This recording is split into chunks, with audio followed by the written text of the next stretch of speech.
ओम श्री माऊली भावटाना YouTube channel आपले sir स्वागत करीत आहे.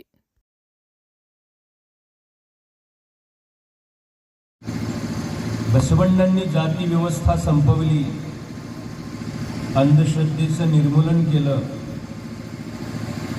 एक देव उपासना सांगितली आणि मानव समाजाच्या कल्याणासाठी वचन साहित्य निर्माण केले. आता हे सगळं चांगलं चालत होतं, लोकांना देखवलं नाही.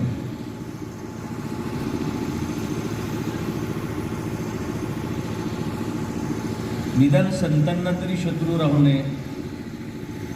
बाकी सगळ्यांना शत्रू असलेला आपण समजू शकतो, पण संतांना तरी राहू नये. पण उलट पक्षी संतांनाच जास्त शत्रू झाले, कारण लोक शहाणं झालेलं काही लोकांना आवडत नाही. लोक कायम वेडे राहिले पाहिजेत, मूर्ख राहिले पाहिजेत. शहाणे होता कामा नये लोक. यासाठी काही विशिष्ट शक्ती समाजामध्ये काम करते आणि त्यांना बसव तत्व आवडत नाही. असंच काहींचं झालं. एकदा महात्मा बसवण्णांना जिवंत मारण्याची सुपारी दिली. असं नाही की बसवण्णांनाच त्रास दिला, सुपारी दिली.